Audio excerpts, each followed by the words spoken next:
Hai, Assalamualaikum warahmatullahi wabarakatuh.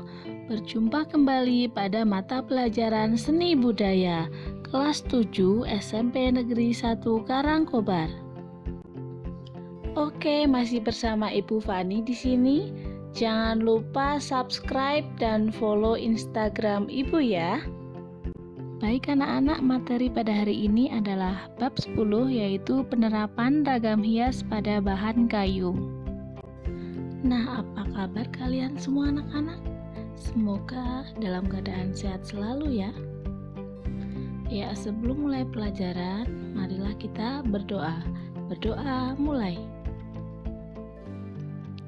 Berdoa selesai. Nah, untuk pembelajaran hari ini dilakukan selama 80 menit, terdiri dari materi pembelajaran dan tugas. Nah, silahkan kalian persiapkan buku catatan untuk menulis hal penting yang akan Ibu sampaikan. Oke, sebelum mulai pelajaran, marilah kita menyanyikan lagu nasional dari Sabang sampai Merauke agar jiwa nasionalisme kita tetap semangat dan membara di dalam dada.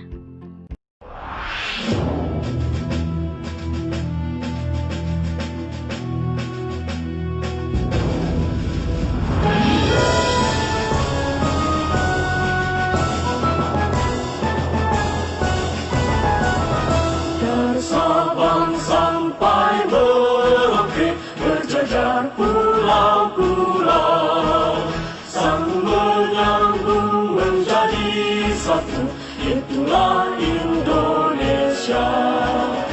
Indonesia tanah airku, aku berjanji padamu, menjunjung tanah airku Indonesia.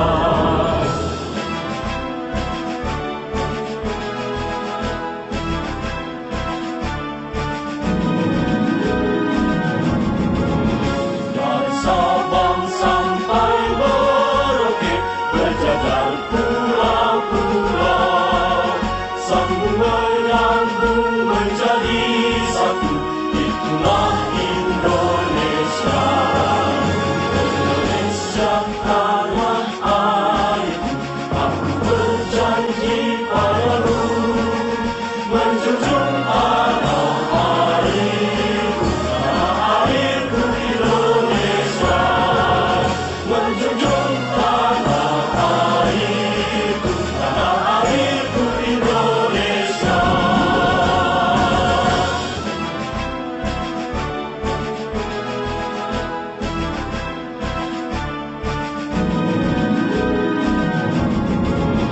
Dari Sabang sampai Merauke berjajar pulau-pulau, sambung menyambung menjadi satu, itulah Indonesia. Indonesia tanah airku, aku berjanji padamu, menjunjung tanah airku Indonesia, menjunjung tanah airku Indonesia.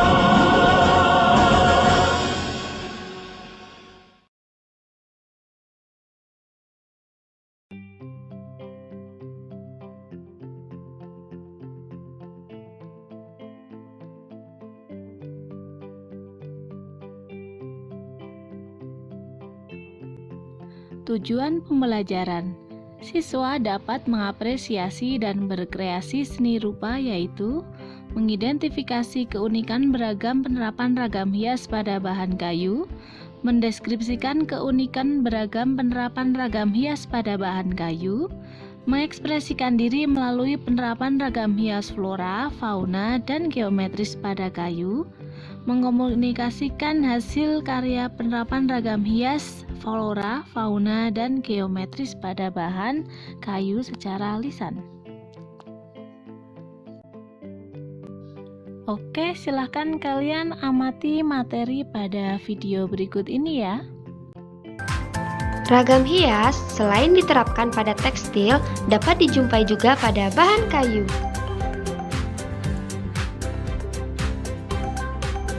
Setiap etnis di Indonesia memiliki ragam hias pada kayu seperti pada kursi, tempat tidur, meja, dan benda kayu lainnya.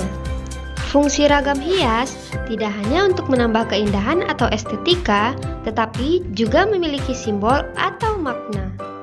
Selain pada gambar berikut, di mana lagi Anda dapat menjumpai bentuk ragam hias pada bahan kayu? Penerapan ragam hias pada bahan kayu. Sejak masa lampau, kayu digunakan untuk membuat perabot rumah tangga, misalnya kursi, lemari, dan peti, dan bagian bangunan, misalnya tiang, pintu, dan jendela. Banyak perabot kayu atau bagian bangunan tersebut diberi sentuhan ragam hias.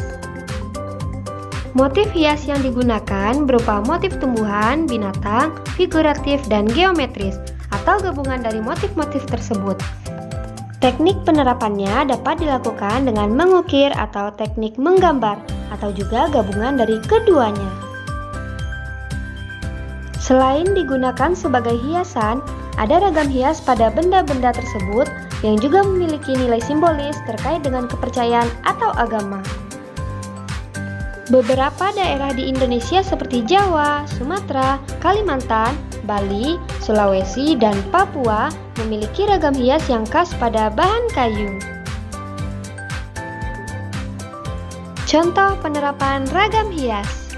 Ragam hias diterapkan pada permukaan bahan kayu yang berbentuk bidang 2 dan 3 dimensi.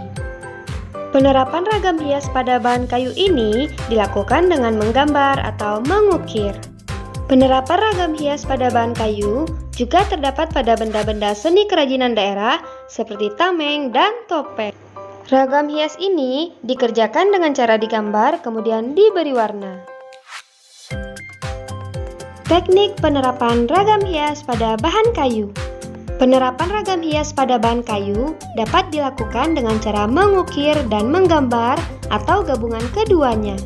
Mengukir dalam hal ini adalah membentuk tonjolan dan cekungan berbentuk ragam hias tertentu pada permukaan kayu dengan menggunakan alat pahat. Alat untuk mengukir ragam hias di atas bahan kayu. Alat utama untuk mengukir adalah pahat dan pemukul. Ada dua jenis mata pahat, yaitu mata pahat mendatar dan mata pahat melengkung. Pahat terdiri atas 4 jenis, yaitu yang pertama, pahat kuku atau penguku. Pahat ini berbentuk lengkung seperti kuku manusia, berfungsi untuk mengerjakan bagian yang lengkung, melingkar, membentuk cembung, cekung, ikal, dan pecahan aris maupun pecahan cawen. Yang kedua, pahat lurus atau penyilat. Pahat ini berbentuk lurus, digunakan untuk mengerjakan bagian yang lurus atau rata. Yang ketiga, pahat lengkung setengah bulatan atau pahat kol.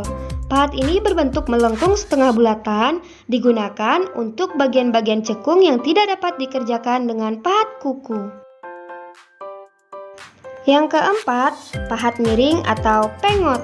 Mata pahat pengot berbentuk miring, meruncing, dan tajam sebelah. Digunakan untuk membersihkan sudut sela-sela ukiran dan meraut bagian-bagian yang diperlukan. Pemukul. Alat pemukul yang digunakan dalam kegiatan mengukir umumnya terbuat dari kayu, meskipun ada juga yang menggunakan palu besi dan batu.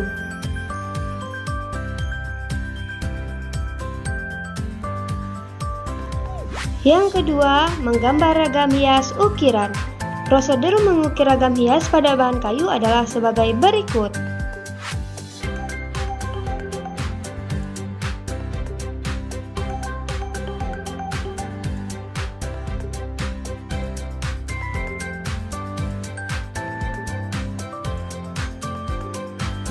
Contoh melukis ragam hias di atas bahan kayu. Yang pertama, siapkan bahan dan alat melukis. Yang kedua, siapkan bahan kayu. Yang ketiga, buatlah rancangan gambar ragam hias pada kertas. Yang keempat, pindahkan gambar rancangan tersebut pada permukaan bahan kayu. Yang kelima, menerapkan cat untuk menyelesaikan gambar. Dan yang terakhir, berikan lapisan vernis atau cat transparan pada permukaan kayu. Nah, sekian dulu materi pada hari ini. Semoga kalian semua sehat selalu ya. Wassalamualaikum warahmatullahi wabarakatuh.